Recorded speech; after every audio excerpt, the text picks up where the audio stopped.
Night. Windsor Great Park. Behind the ancient oaks, a red brick mansion stands silent in the darkness. No floodlights, no sound of tires on the driveway, no signs of life, except for a solitary figure moving behind the blacked-out windows. This isn't a haunted house. This is Royal Lodge, a $30 million asset, but it isn't wealth. It's a trap. The most expensive financial trap in British royal history. A machine burning $5 million a year just to keep from collapsing.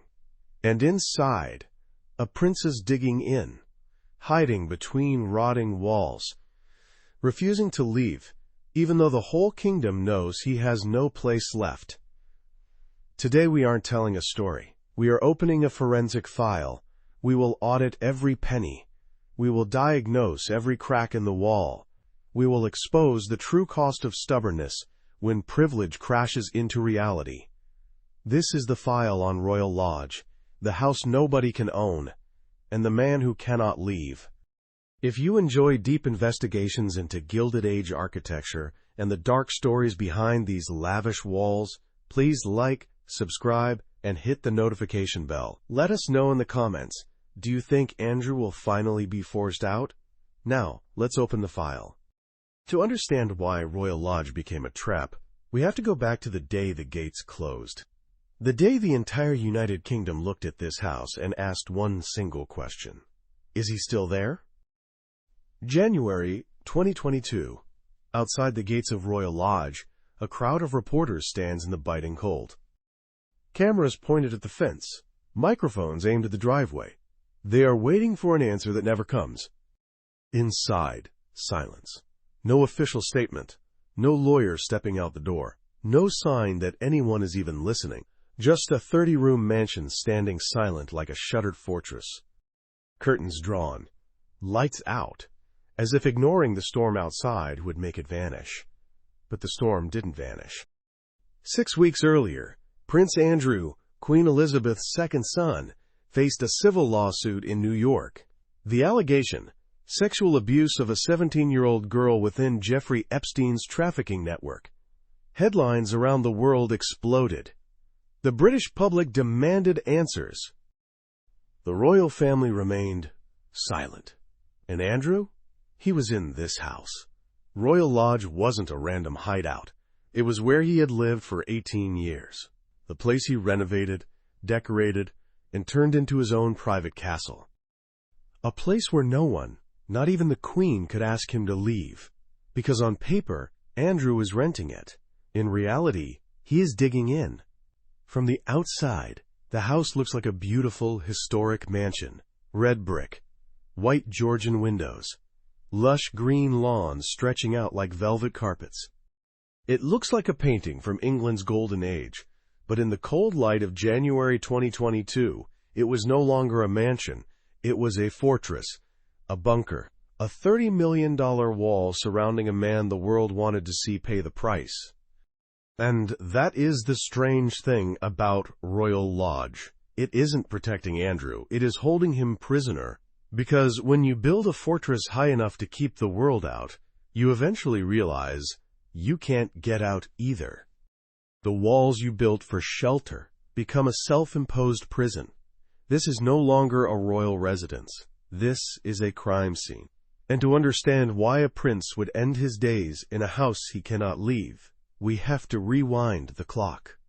Back to a time when Royal Lodge wasn't a prison, when it was a safe haven for other royals, people who also needed to hide, but for entirely different reasons. We start in 1662, when this house didn't have a name, when it was just a small hut in the woods, a place to keep hounds and horses, a place no one thought would become the center of a royal tragedy. In 1662, no one called it Royal Lodge. They called it Keeper's Lodge, a small hut in the woods, the home of the gamekeeper, a place to store horses and tools. It sat deep in the Great Park, the 2,000 acres of forest surrounding Windsor Castle. No one thought it would be important. It was just a small cog in the royal hunting machine. A functional site. A tool. But over the centuries, it changed. Not because someone wanted it to be lavish, but because royals who didn't want to be in the palace started seeking it out. In the 18th century, it was expanded. Red brick replaced wood, larger windows, spacious drawing rooms. It became a cottage in the English sense, a word that sounds humble, but actually describes a small mansion for the aristocracy. By 1812, it was a proper home.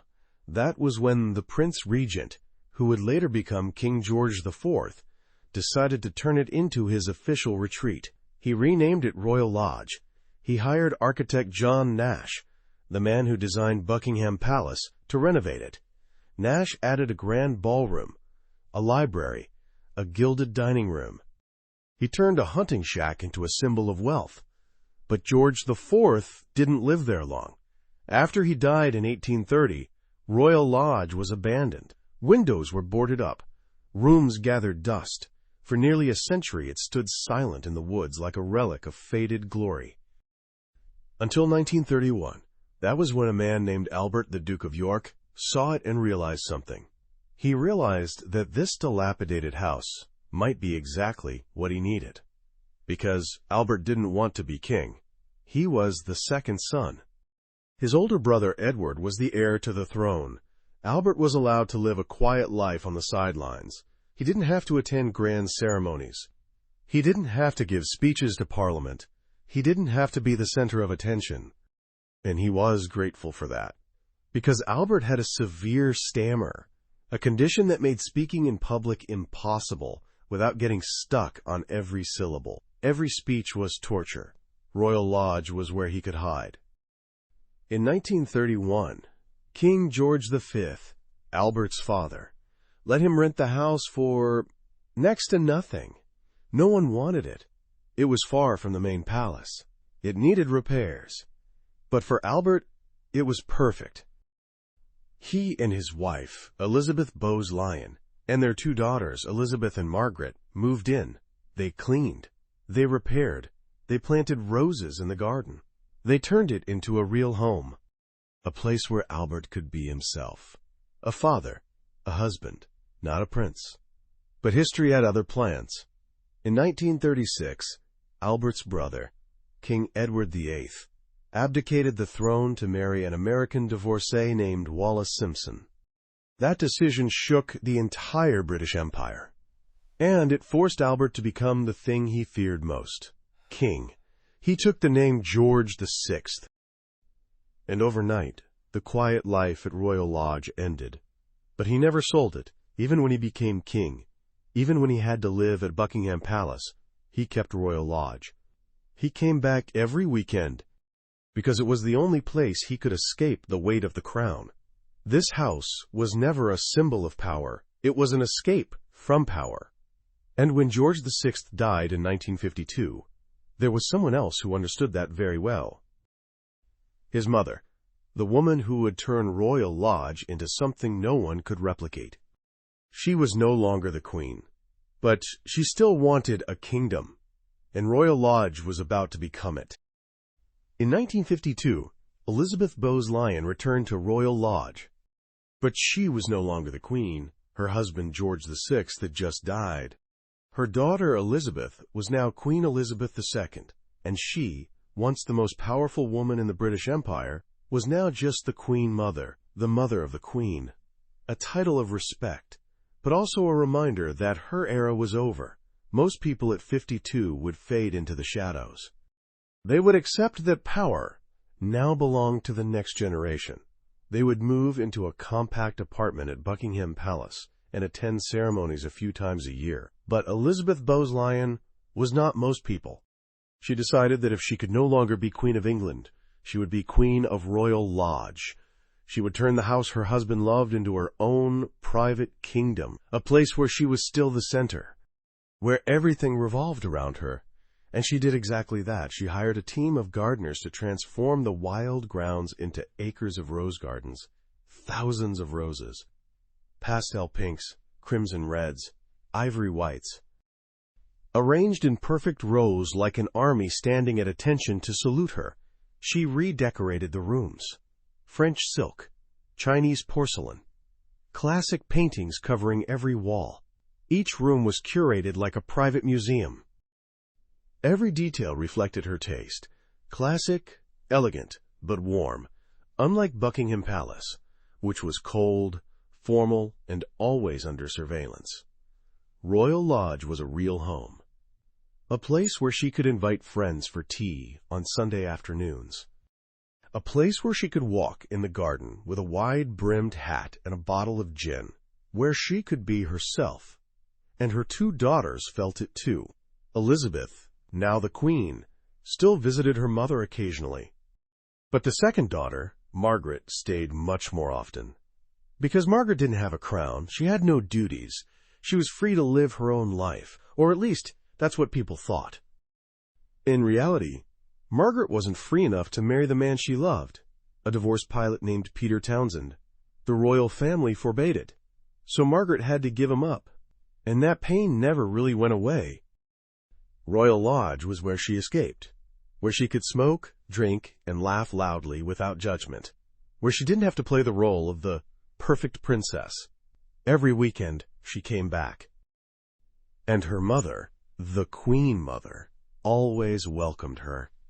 They sat in the garden, gossiping about London society, reminiscing about the late father they both missed. Royal Lodge became their sanctuary, a place where time seemed to stand still, and the Queen Mother never left. From 1952 to 2002, for 50 years, she lived at Royal Lodge. She tended the garden like it was her child. She hosted long Sunday lunches with friends and family. She bred her corgis. She made the house come alive. But in 2002, she died, at the age of 101.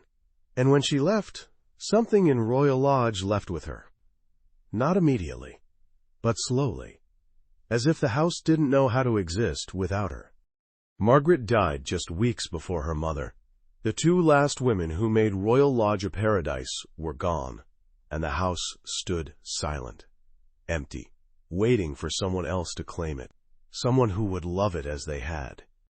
But the next man didn't want it for its beauty. He wanted it for what it represented: power, privilege, and a shield against the outside world. In 2004, Prince Andrew walked through the gates, and the house began to die. To understand why Andrew wanted Royal Lodge, we have to understand one thing. He didn't come here to start a new chapter. He came to hide the end of a broken marriage, and a reputation that was already shaking. In 2004, Andrew needed a house, not because he was homeless. He was a prince. He could live in any royal residence with a spare room. He needed a house because his marriage had collapsed for the second time. In 1986, he married Sarah Ferguson, a redhead, lively, full of energy. The press called her Fergie. The wedding was broadcast around the world. They had two daughters, Beatrice and Eugenie. They looked like a royal fairy tale. But in 1992, they separated. Sarah was caught in scandal photos with another man. The British press tore her apart. The royal family rejected her. And in 1996, they officially divorced. Most divorced couples split the assets and go their separate ways. Andrew and Sarah didn't do that. They decided to keep living together. Not as husband and wife, but as friends? Co-parents? No one really knew what to call it. The press called it the arrangement, and Royal Lodge was the perfect place to execute it. In 2003, the Queen Mother had been dead for a year. The house stood empty. Queen Elizabeth II, Andrew's sister, could have chosen anyone in the family to live there. She chose Andrew. Why? Maybe because he was the favorite son. Maybe because she thought he needed a place to rebuild his life. Maybe because no one else wanted a remote, massive mansion that was expensive to maintain. But Andrew wanted it. Not because he loved the rose garden. Not because he wanted a quiet place like his grandfather George VI. He wanted it for the size. 30 rooms, 40 hectares of land, Big enough to prove that even though he was divorced, even though his reputation was stained, he was still a prince. He still belonged to the elite. He signed a lease with the Crown Estate, the organization that manages royal property. The rent, £250 a week, about £13,000 a year, equivalent to roughly £20,000 today. That sounds like a lot for an apartment. But for a 30-room mansion on a 100-acre estate, that isn't rent. That is a favor. But there was a catch. Andrew had to pay for the renovations himself. The entire cost. The Crown Estate wouldn't contribute a penny. And Royal Lodge needed serious work. After 50 years under the Queen Mother, it was beautiful. But the plumbing was ancient. The wiring was outdated. The roof leaked. It was a 19th century house trying to survive in the 21st century. The estimated repair bill, £7.5 million, about £12 million today. Andrew agreed. He started the renovations. He installed new heating, new pipes. He repainted the walls, replaced the carpets, refinished the floors. But he didn't do this alone. Sarah, his ex-wife, moved in with him. They lived in the same house, separate wings, but the same address. The press was confused. Were they getting back together? No. Were they in love? Sarah said yes. Andrew said it was unclear. But for Andrew, this arrangement was perfect. He had a grand house, he had someone to manage it, and he had the appearance of a family. Even if it was just a facade, Royal Lodge became his stage. A backdrop to play the role of the prince who still matters. But this stage cost money. And in the years that followed, Andrew would discover that maintaining the appearance of power is far more expensive than having actual power. Because Royal Lodge was never his. Even if he lived there, even if he paid for the renovations, he was just a tenant, and the rules that apply to ordinary tenants, they didn't apply to him. Until suddenly, they did.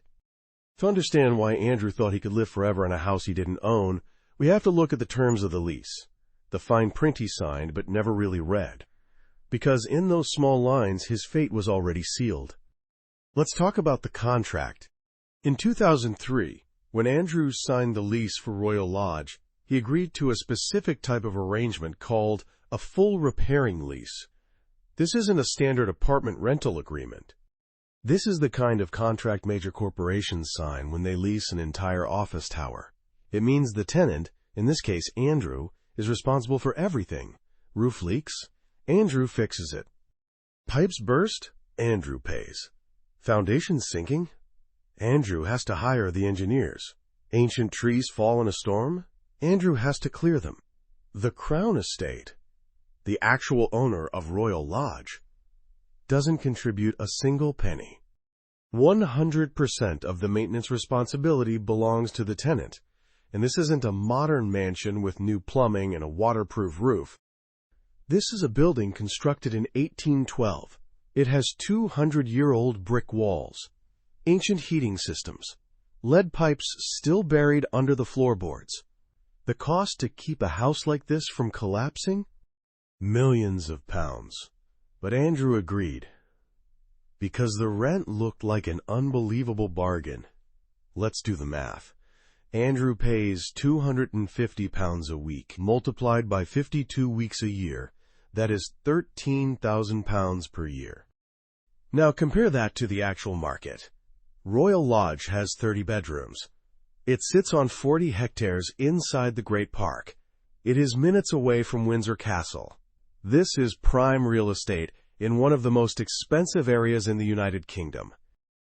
A similar mansion, with just 10 bedrooms in the Windsor area, rents for about £15,000 to £20,000 a month. Per month, not per year. Royal Lodge with 30 rooms? If it were on the open market, a fair rent would be at least £20,000 a month, maybe up to £25,000. Multiply that by 12 months, and you are looking at £240,000 to £300,000 a year. Andrew is paying $13,000. That isn't rent. That is a gift. A subsidy disguised as a lease. But that gift came with an invisible string attached. A clause in the contract stated clearly, Andrew must maintain the house to a, quote, standard appropriate for a premier royal residence. Not just keep it from falling down, but keep it perfect. If he fails to do so, the Crown Estate has the right to terminate the lease and evict him. The problem is, who checks? For the first decade, no one. Andrew lived in Royal Lodge. He threw parties. He hosted guests. From the outside, everything looked fine. But inside, cracks were starting to appear. Not on the walls, but in his life. Because there was one thing the lease couldn't protect him from, his own reputation. And in 2010, Andrew's name started appearing in investigations regarding a man named Jeffrey Epstein, a billionaire, a convicted criminal, and a friend of Andrew. The lease has no clause for this scenario. There's no line that says, if the tenant becomes the center of an international scandal, the Crown Estate has the right. But there was another clause Andrew ignored. A clause stating that if the house is not properly maintained, if it begins to deteriorate, if it becomes a financial liability rather than an asset, then the lease can be voided. And in 2024, people started asking the question, is Royal Lodge being maintained properly? Or is it quietly rotting while Andrew digs inside? But before we get there, we need to understand why Andrew thought he could live forever in a fortress while the outside world was collapsing. Because throughout the 2000s and 2010s, Andrew didn't just live in Royal Lodge, he lived in a bubble. A bubble where normal rules didn't apply, where a reputation could be bought back with lavish parties, and where dangerous connections could be hidden behind high walls. But bubbles always burst, and when this one popped, the echo would be heard around the world. Let's talk about the arrangement. From 2004 to 2019, Andrew and Sarah Ferguson lived in the same house. They had been divorced for 8 years before Sarah moved into Royal Lodge, but they never really separated. Sarah explained it like this in an interview. We are the best of friends. We are the best parents. Why live in 2 different places? To the outside world, it sounded progressive. A divorced couple overcoming drama to co-parent. To Andrew, it was perfect for another reason. It gave him the appearance of normalcy. Sarah managed the house. She organized birthday parties for Beatrice and Eugenie. She welcomed guests. When people asked why a single prince was living in a 30-room mansion, the answer was, he isn't single. His family is there. But Sarah had her own life. She traveled. She wrote books. She appeared on television. She was often away. And when she was gone, Andrew had Royal Lodge to himself. A 30-room mansion, no supervision, no one asking what he was doing, no one checking who he was meeting. That was when the bubble truly formed. In the 2000s and early 2010s, Andrew didn't just live at Royal Lodge. He lived in a parallel reality, a place where his reputation, damaged after the divorce and minor financial scandals, could be repaired with the right connections. He had an official title, Special Trade Representative for the United Kingdom. His job was to travel the world and promote British business. It sounded important. But it also meant he met a lot of billionaires, a lot of people with money, and some of them had secrets. Royal Lodge became the place where he entertained them. He hosted weekend parties, long dinners, golf in the morning, whiskey in the evening. From the outside, it looked like a glamorous royal life. But there was something strange. The people showing up at Royal Lodge weren't royalty. They weren't statesmen or diplomats. They were financiers from New York, investors from Dubai, wealthy men with private jets and yachts worth millions of pounds, and among them was a man named Jeffrey Epstein. No one knows exactly when Andrew met Epstein for the first time. Maybe in the 1990s, maybe through Ghislaine Maxwell, the daughter of media mogul Robert Maxwell.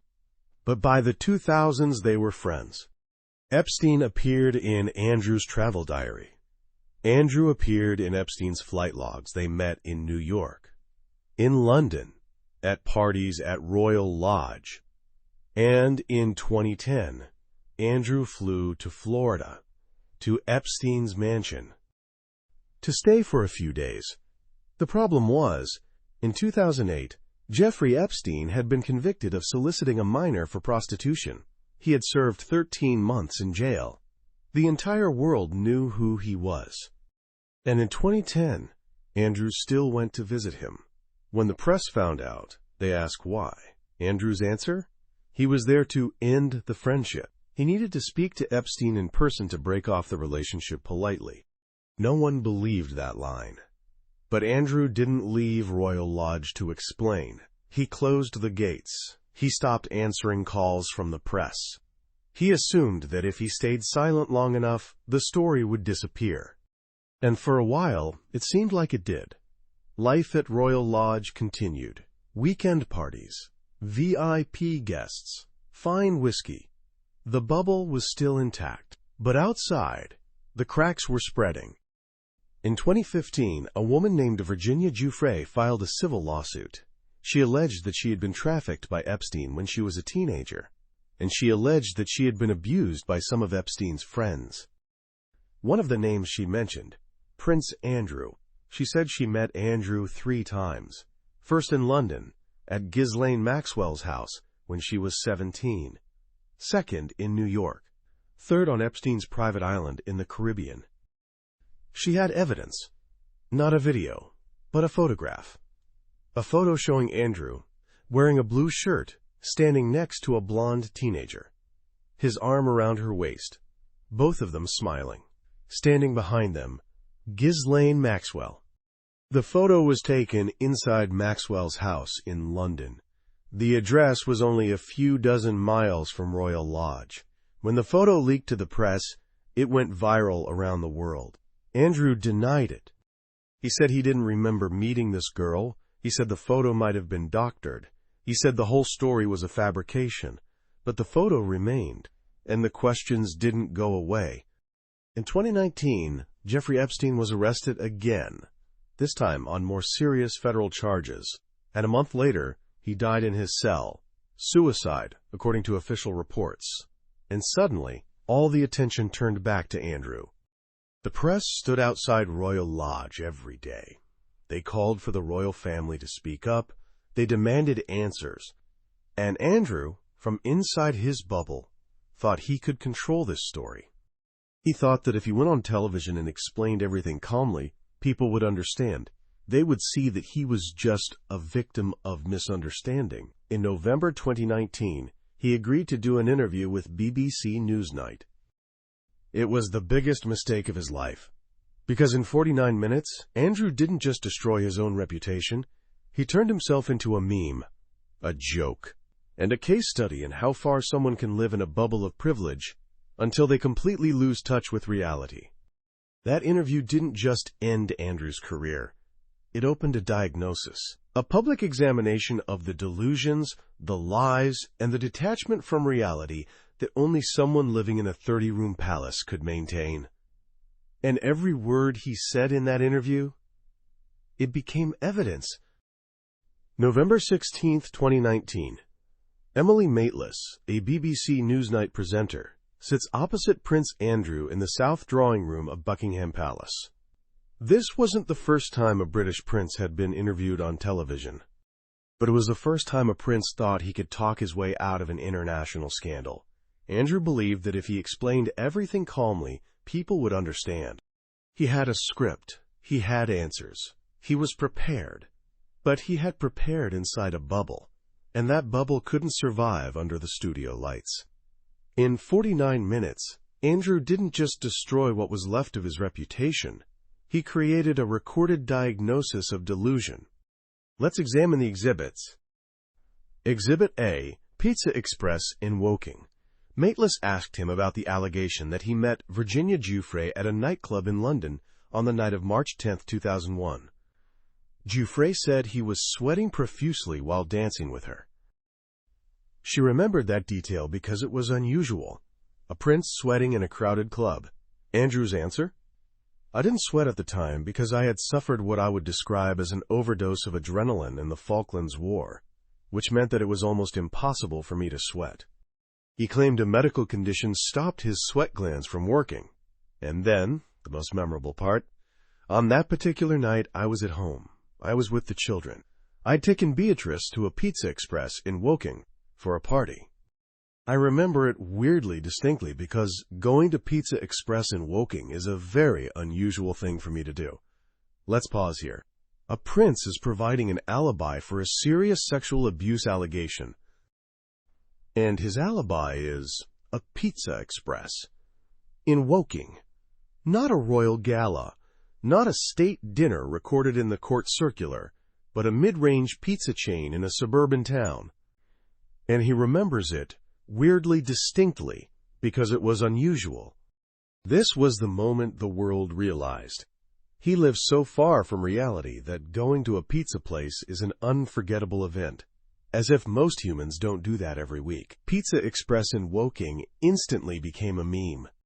Twitter exploded. Comedy shows mocked it. The restaurant even put a sign outside, "Our world-famous alibi." But this isn't just funny. This is evidence of delusion. A man who has lived in a 30-room mansion for 15 years, so isolated that he thinks saying, "I was at Pizza Express," makes him sound relatable. Exhibit B. It was the honorable thing to do. Mateless asked why Andrew stayed at Epstein's house in 2010, 2 years after Epstein was convicted. Andrew's answer? He stayed there to break off the friendship in person. He felt that doing it over the phone wouldn't be honorable. Honorable. He used that word to describe staying with a convicted sex offender. And when Mateless asked if he regretted the relationship, Andrew didn't say yes. He said, "Now, still not, because the people that I met and the opportunities that I was given to learn were actually very useful." Read that again. He doesn't regret knowing a child trafficker because he learned useful things. This is not a man reading the room. This is not a man who understands the entire world is watching. This is a man who believes normal moral rules simply do not apply to him. Exhibit C. No regrets. Throughout 49 minutes, Andrew never said, "I'm sorry," not to Epstein's victims, not for associating with a criminal, not for bringing shame to the royal family. He just kept excusing, explaining, rationalizing. When Mateless asked about the photo with Virginia Giuffre, he said he didn't remember it. He suggested it might be Photoshop. He said his hand never goes around someone's waist like that because he was trained by the Navy not to do it. Every answer sounded further from reality, and the audience, millions watching live, didn't need to be psychologists to see what was happening. They were watching a man who had lived in a bubble of privilege for so long that he no longer recognized what the truth looked like. The interview aired on the night of November 16th. By the morning of November 17th, it had gone global. The memes, the clips, the analysis. Documentaries were made about it. Media experts called it a car crash. The worst interview in royal history. And Andrew from inside Royal Lodge realized too late that he hadn't controlled the narrative. He had become the narrative. 4 days later, the royal family released a statement. Andrew would step back from all public duties. He would no longer represent the monarchy. And in 2022, after Virginia Giuffre filed her civil lawsuit in New York, the Queen stripped him of all his military titles and royal patronages. He was still Prince Andrew, but only in name. And Royal Lodge? It was no longer a symbol of power. It was a bunker where a disgraced prince hid from the consequences. A fortress where he could pretend the outside world didn't exist. But inside the walls, another crisis was unfolding. A crisis that no interview, no explanation could solve. A financial crisis. And it was about to bring the whole house down. Because when you lose your reputation, you lose your money. And when you lose your money, you can't pay to keep a 30-room mansion from collapsing. It's time to open the books. It's time for a financial autopsy. In September 2022, everything changed. Queen Elizabeth II died, and her son Charles became king. For most British people, it was a historical moment. For Andrew, it was a financial reckoning. Because King Charles had a very different view of the family business than his mother did. Elizabeth believed in family loyalty. She protected Andrew even when he disgraced the crown. Charles believes in accountability. And one of his first decisions as king? Cut Andrew's financial lifeline. No more royal patronages. No more security detail paid for by the state. No more annual allowance from the monarch's private purse. Andrew was now on his own, with a 30-room mansion, with annual maintenance costs in the hundreds of thousands, with a civil lawsuit settlement that had just cost him millions. Let's open the books. Let's look at the real numbers. Income: Royal Navy pension. Andrew served in the Navy from 1979 to 2001. Retiring with the rank of commander, his estimated pension is about £20,000 a year. Inheritance from Queen Elizabeth II. When the Queen died in 2022, her private fortune of roughly £370 million was divided among the family. Andrew received a share, estimated at £5 to £10 million, but this is a one-time asset, not annual income. If Andrew invested this conservatively, it might generate £200,000 to £400,000 a year in interest and dividends. Total estimated annual income: £220,000 to £420,000. That sounds like a lot of money. Until you look at the expenses. Expenses: security. This is the biggest line item. Before 2022, Andrew's security was paid for by the Metropolitan Police, funded by British taxpayers. Estimated cost: £3 million a year. After being stripped of his titles, Andrew lost the right to state-funded protection. If he wants to keep his security team, he has to pay for it. £3 million every year. But Andrew couldn't pay that, so King Charles agreed to bridge the gap, but only temporarily. He told Andrew to find a way to fund it himself within a year. So far, that hasn't happened. Royal Lodge maintenance. The full repairing lease means Andrew is liable for every repair. And Royal Lodge, a 200-year-old building, needs constant work. Estimated annual maintenance for a heritage property of this size, at least £500,000 a year. It could spike to £1 million in years with major repairs. Ex-wife Sarah Ferguson. Sarah lives in the house. She pays no rent. But she doesn't contribute to the maintenance either. In fact, she has her own history of financial trouble, narrowly avoiding bankruptcy in 2010 with debts over £5 million. The cost to support Sarah? Unknown. But it certainly isn't zero. Legal fees. The Virginia Giuffre lawsuit dragged on from 2021 to 2022. Legal teams for a high-profile New York case? Easily several £1 million. The settlement. In February 2022, Andrew settled the lawsuit with Virginia Giuffre. The amount was not officially disclosed, but sources report it was around £12 million. Andrew couldn't pay that alone. It is believed the Queen, his mother, helped him. Maybe from her private funds. Maybe from the family estate. But the settlement is paid. And it drained a massive portion of the family's liquid cash. Staff Royal Lodge doesn't run itself. It needs chefs, gardeners, housekeepers, drivers. In the Queen Mother's golden era, there was an army. Now, the staff has been cut to the bone, but even with a skeletal crew, the payroll is at least £100,000 to £200,000 a year. The balance sheet income, £220,000 to £420,000 per year. Expenses. Security, £3 million, currently covered by King Charles, but not for long. Maintenance, £500,000 to £1 million. Staff, £100,000 to £200,000. Living expenses, £100,000 plus. Total annual burn rate, £3.7 million to £4.3 million. The deficit, £3.3 million to £3.9 million. Every single year. This isn't a small gap, this is a financial black hole. And that is why Andrew cannot leave Royal Lodge. Not because he loves it, but because if he leaves, he has to admit He can no longer afford the lifestyle of a prince. Staying in a rotting house is the only way to maintain the illusion that he still holds power. But the numbers don't lie. And the problem isn't just financial.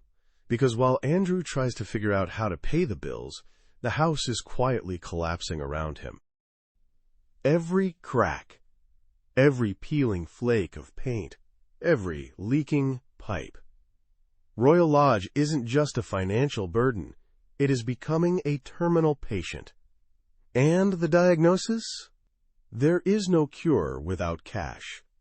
It's time for the physical diagnosis. It's time to see what is really happening inside those walls. The invisible diseases that no amount of prestige can stop if you don't take action. Welcome to Architectural Pathology. Welcome to the autopsy of a dying building. Let's look through the walls. Not with the naked eye, with X-ray vision. With the eyes of a structural engineer examining an old building when they suspect something is wrong. From the outside, Royal Lodge still looks majestic. Red brick, Georgian windows, lush green lawns. But inside the walls, something is dying. Surface symptoms. Start with what you can see. Peeling paint in the corner of the drawing room. Not just a flake or two, but large patches, exposing damp plaster underneath. Cracks running along the ceiling, not the hairline cracks that any old house has, but fissures half an inch wide, running from corner to corner like broken veins. The smell. A heavy, musty odor clinging to the curtains and carpets. The smell of stagnant water in dark spaces. The smell of rotting wood. Windows that don't seal anymore. The wooden frames have warped. When it rains, water seeps into the grooves and pools on the sills. This is what you see if you visit Royal Lodge today. But these are just symptoms. The real disease lies deeper. The X-ray diagnosis. Let's look through the walls. Into the timber. Into the brick. Into the foundation. Disease 1. Dry rot. This is cancer for timber architecture. A fungus called Serpula lacrimans, weeping mushroom. It eats the cellulose in wood, turning solid beams into brittle powder that crumbles when touched. Dry rot doesn't need much water to live, just 20% moisture, and once it starts, it spreads fast, through walls, through floors, through brickwork. At Royal Lodge, signs of dry rot appeared in the basement, where old plumbing has leaked for years. From there, it spread to the ground floor, into door frames, into the floor joists under the drawing room. The cost to treat a serious dry rot outbreak? About £50,000 to £100,000. That includes stripping out all infected timber, chemically treating the surrounding area, and replacing it with new wood. But if it has spread across multiple rooms, as is the case at Royal Lodge, the cost could double or triple. Disease 2. Rising damp water from the ground soaks up into the walls through capillary action, like blood moving through veins. Except this isn't blood. This is groundwater carrying salts and minerals. When the water evaporates, the salts remain. They build up inside the brick. They make the brick expand and crack from the inside, a phenomenon called spalling. Royal Lodge was built in 1812. The damp-proof course, if there was one, failed decades ago. Water now freely seeps up to a meter or more on the ground floor walls. The cost to treat rising damp in a large mansion? About £30,000 to £70,000. That involves injecting damp-proof chemicals, replacing damaged plaster, and installing new ventilation. But if rising damp has caused structural damage, like spalling bricks, the cost skyrockets. Disease 3. Subsidence. Royal Lodge's foundation is built on clay, and clay has a dangerous property. It shrinks when dry, expands when wet. In dry summers, the clay shrinks. The foundation sinks. The building tilts, just slightly, but enough to create cracks.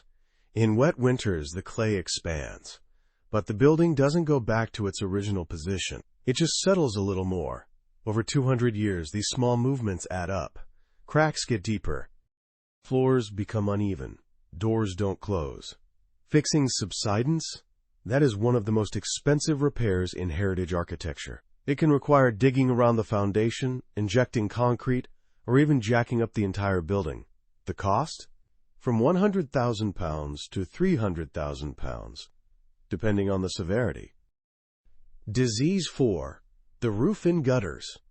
The roof of Royal Lodge is over 200 years old. Tiles are cracked. Gutters are clogged with leaves and moss. Rainwater doesn't flow down the downspouts. It overflows and soaks into the walls above. Over time, this creates pockets of dampness inside the walls. These damp pockets become the perfect breeding ground for dry rot. The cost to replace the roof of a mansion the size of Royal Lodge? About £150,000 to £250,000. The final prognosis, let's add it up. Dry rot, £70,000. Rising damp, £50,000. Subsidence, £200,000. Roof, £150,000. Total urgent repair cost, about £470,000. But that is just the cost to stop the house from collapsing, not to restore it to its former glory. To do that, to fix the outdated wiring, replace corroded pipes, insulate the walls, modernize the heating, the cost would be £2 million to £5 million. Andrew doesn't have that money. He is running a £3.8 million deficit every year. He can't borrow anymore. Banks know he can't repay. And the Crown Estate, the actual owner of Royal Lodge, has started asking questions. They sent surveyors. They photographed the cracks. They wrote reports. And in those reports, one word appears repeatedly: unacceptable. Because under the lease, Andrew must keep the house in perfect condition. And he has failed. Royal Lodge isn't just a financial burden. It is a dying patient. And the doctor has just given the prognosis. Without money, it will die. And if it dies, Andrew will have nowhere left to hide. That was when King Charles issued the ultimatum, not in a public speech, but in a private letter. A letter asking Andrew to leave Royal Lodge and move to somewhere smaller, cheaper, easier to manage. A place he could actually afford. But it wasn't a 30-room mansion. It was Frogmore Cottage. 5 bedrooms, no 40-acre lawn, no security gate. Andrew refused, and the final battle began. January 2023. A letter leaves Buckingham Palace. It doesn't go through the mail. It travels by private courier, in a sealed envelope. The sender, King Charles III. The receiver, Prince Andrew, Duke of York. The contents of the letter were never published. But the message was clear. It is time to leave. This wasn't a suggestion. It was an ultimatum. Charles didn't send this ultimatum on a whim.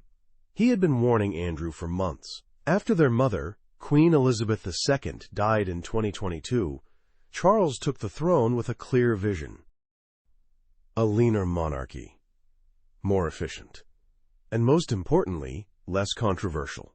Andrew, with the Epstein scandal, the Giuffre lawsuit, and the car crash BBC interview, didn't fit that vision. But Charles couldn't just fire his brother. Andrew is a prince by blood.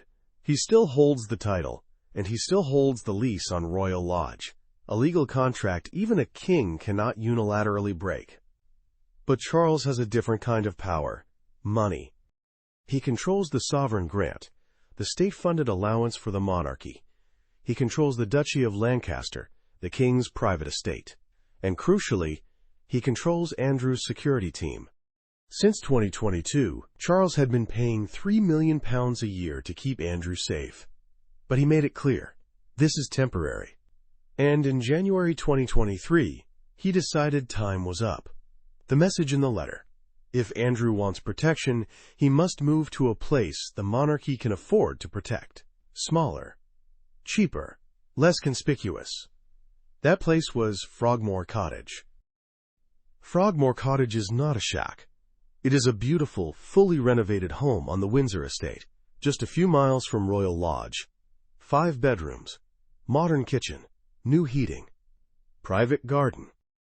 It was renovated in 2019 for £2.4 million, paid by the sovereign grant for Prince Harry and Meghan Markle, but Harry and Meghan left the UK. They quit the firm and moved to California. Frogmore Cottage stood empty. For Charles, it was the perfect solution. Andrew could live there with Sarah. It was large enough for them, dignified enough to save face, but not lavish enough to cause controversy. And most importantly, the maintenance costs are a fraction of Royal Lodge. No 30 rooms to heat, no 40 acres to mow, number 200-year-old roof to patch. For anyone else, this would be the rational choice. But Andrew is not anyone else. Andrew refused. Not politely, but flatly. He told Charles he has a lease, a contract valid until 2078, and he has no plans to leave. But this isn't just about legality. It is about what Royal Lodge represents.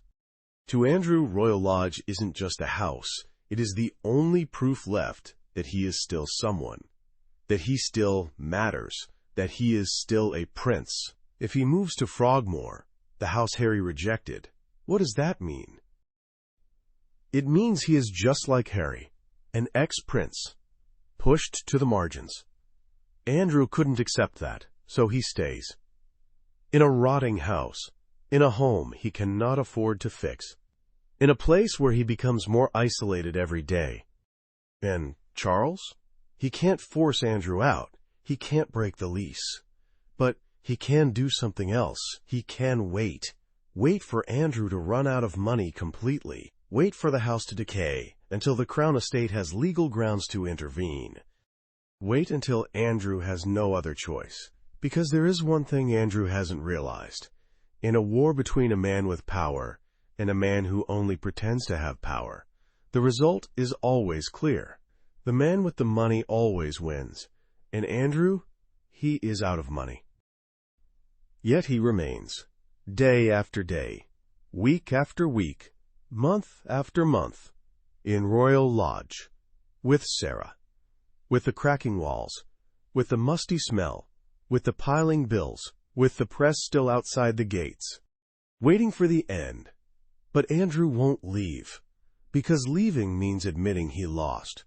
Admitting he is no longer the powerful prince he believes he is. Admitting Royal Lodge was never truly his. And that is the most painful truth of all. Since 2004, Andrew poured millions into this house. He renovated it. He decorated it. He lived in it. He fed his delusions inside it. But he never owned it. He just rented it. And when you just rent, you are never truly home.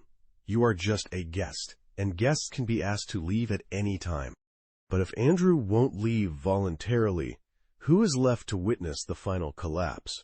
Who is keeping this massive machine running when the money stops flowing? Let's talk about the invisible people, the ones who were there in the golden age, and the ones who are now disappearing. Let's talk about the people you never see in the photos, the people who didn't stand next to Andrew at parties, the people who didn't appear in interviews. But without them, Royal Lodge would never have been a royal residence. They were the footmen, the gardeners, the butlers, the chefs, the chauffeurs. They were the invisible machine that kept this illusion running, and they are gone. When Andrew moved into Royal Lodge in 2004, he didn't come alone. He came with an army. Charles Brennan, head butler, duty, overseeing the entire household, ensuring everything ran perfectly. From breakfast at 7 a.m. to the last glass of whiskey at midnight.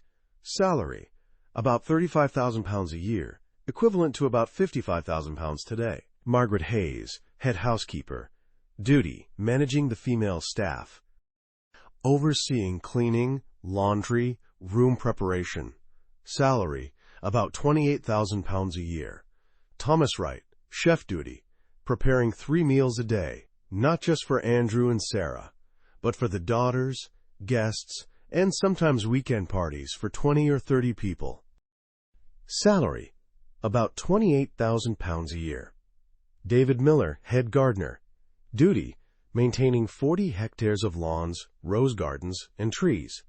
Not alone. He had a team of 3 other gardeners.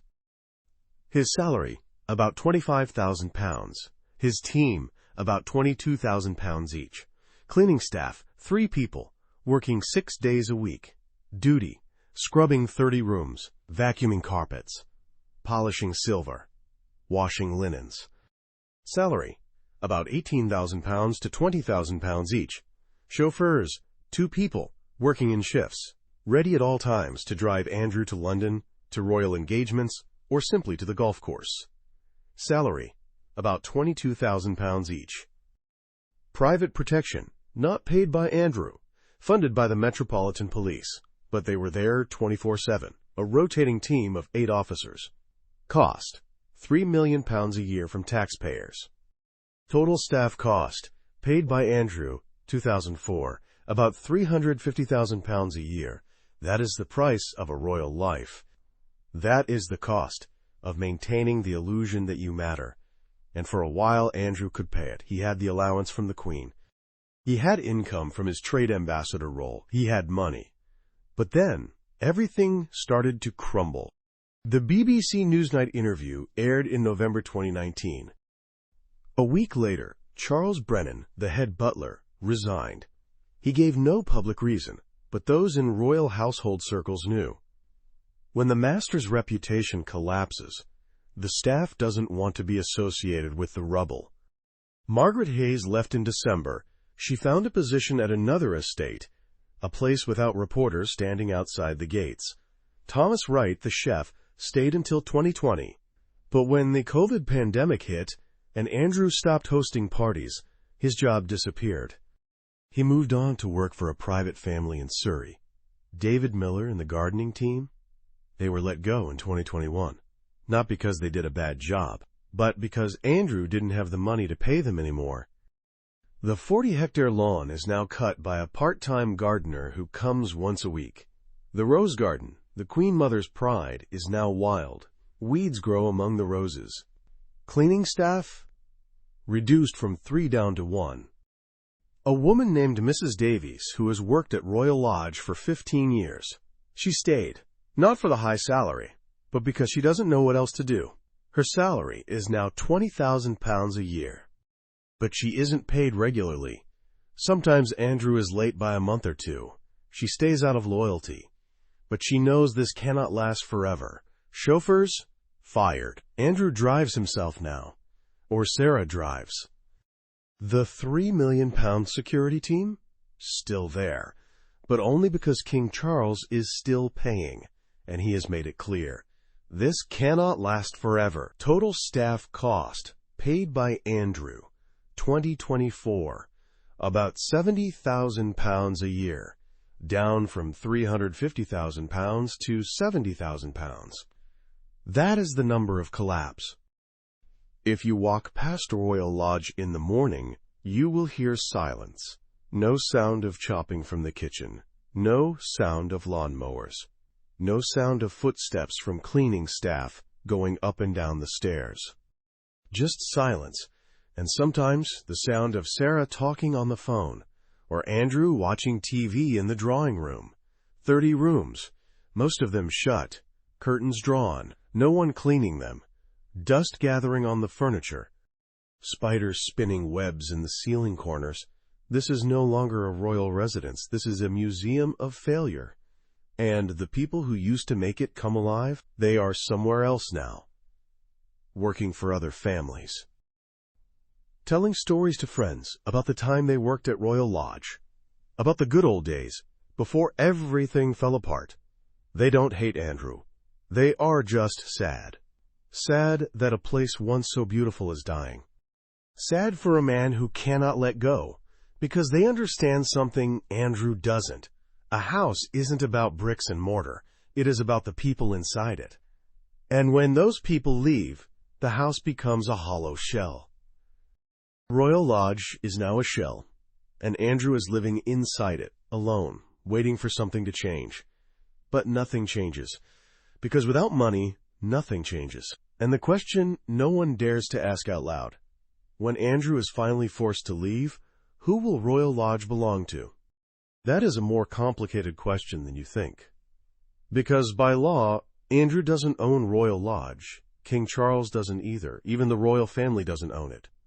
So who owns it? The answer reveals a strange truth about how the British monarchy actually works.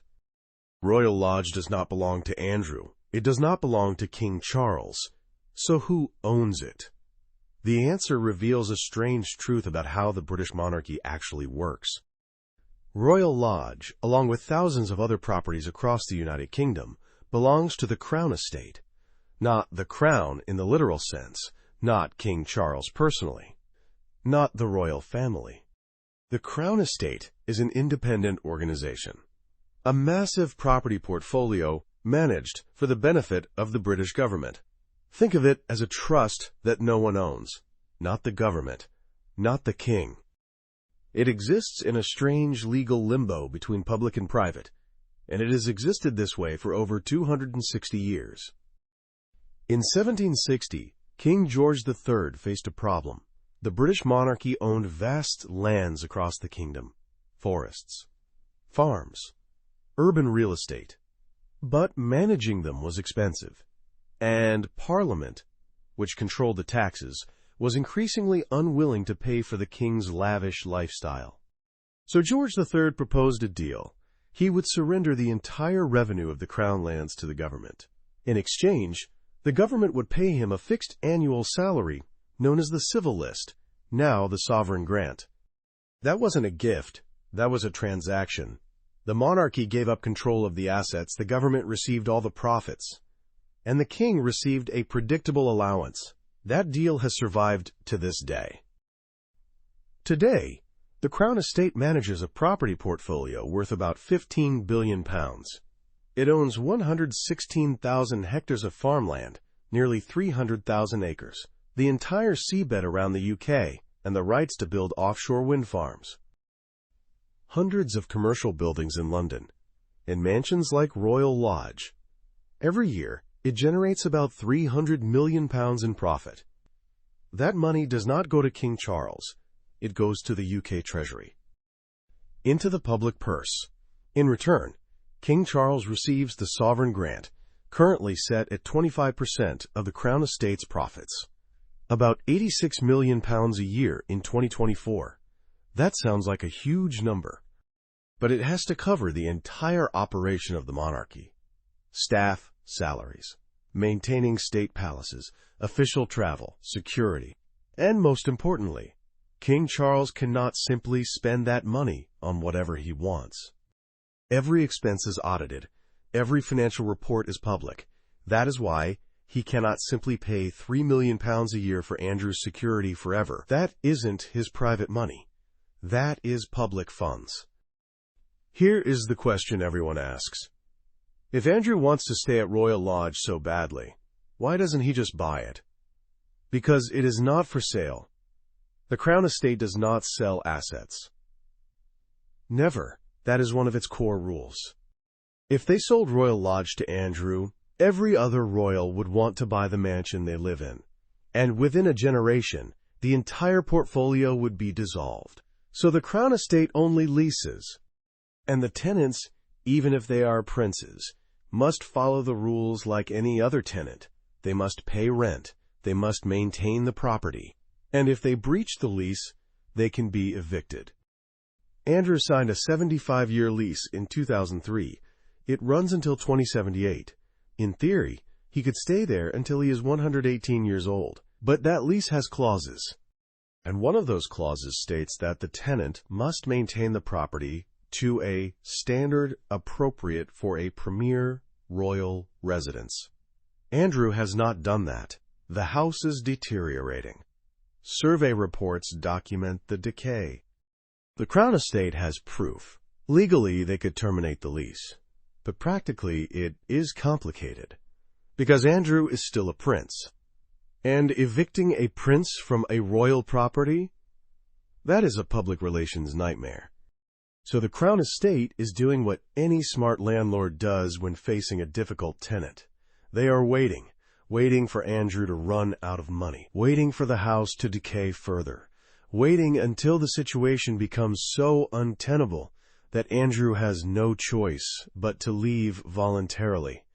Because in the end, that is the truth about Royal Lodge. It was never Andrew's. It was never anyone's.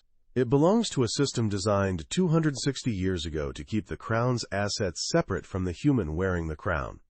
And that system doesn't care about pride. It doesn't care about legacy. It only cares about one thing. Is the asset being maintained? And the answer in 2024 is no. So what happens next? There are 4 possible scenarios, 4 different futures for Royal Lodge. Some are more likely than others, but all are possible, and each scenario will decide not just the fate of the house, but the final legacy of Prince Andrew. There are 4 ways this story could end. Scenario 1. Andrew stays. He digs in until his lease expires in 2078, or until he dies, whichever comes first. It sounds impossible, but legally, it is viable. He has a contract. The Crown Estate would need a strong legal reason to break it. And so far, they haven't pulled the trigger. But if Andrew stays, what happens? The house continues to rot. The bills pile up. The security team, still funded by King Charles, could finally be cut. Andrew would live in a dying mansion, increasingly isolated, increasingly in debt. That isn't a happy ending. But it is the ending he seems to have chosen. Scenario 2. Andrew leaves voluntarily. Maybe to Frogmore Cottage, as Charles suggested, maybe somewhere else. But he leaves before he is forced to. If that happens, the Crown Estate takes back Royal Lodge. They will spend millions to restore it, fix the dry rot, treat the rising damp, replace the roof, modernize the wiring and plumbing, and then they will lease it again. Maybe to another royal. Perhaps to Prince William and Kate when their children grow up and need more space. Maybe even to a wealthy non-royal willing to pay true market rent. Royal Lodge would become beautiful again. The gardens would be tended. The lights would come back on. But Andrew's story would become a footnote, a warning about what happens when privilege meets accountability. Scenario 3. Royal Lodge opens to the public. The Crown Estate might decide the best way to manage this asset is to turn it into a tourist attraction, like Blenheim Palace, like Chatsworth, like dozens of other aristocratic mansions in England that had to open their doors to survive. Tourists would pay £20 to see where the Queen Mother lived, where Prince Andrew hid. They would walk through restored rooms, hear stories about the golden days, and take photos in the Rose Garden. That would be a way for the asset to fund itself, no longer dependent on a tenant who may or may not be able to afford it. But it would also be the end of Royal Lodge as a private home. It would become a museum, a piece of the past, no longer a living residence. And there is something sad about that. A house that once held life, breakfasts, laughter, weekend parties, now only holding tourists passing through with cameras. Scenario 4, and the most unthinkable. Royal Lodge is demolished, not immediately. But if the restoration costs become too high, if the dry rot spreads too far, if the subsidence is too severe, the Crown Estate might decide that tearing it down and rebuilding is cheaper. This has happened before.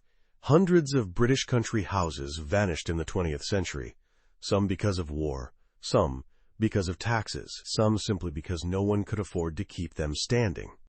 Royal Lodge could become one of them, a name on a list of lost buildings, a photo in a history book with the caption, "Demolished 2030. It sounds impossible, but if you had told someone in 2004 that Prince Andrew would end up isolated, disgraced, living in a rotting house he couldn't leave, they would have said that was impossible too. And yet, here we are. So which scenario will happen? No one knows, not even the Crown Estate, not even King Charles, not even Andrew, because the answer doesn't depend on who wants what. It depends on the one thing we have seen control everything throughout this story: money. If Andrew finds the money to fix the house, he can stay. If he can't, he will leave. If the Crown Estate decides restoring it is worth the cost, it will be saved. If not, it could vanish.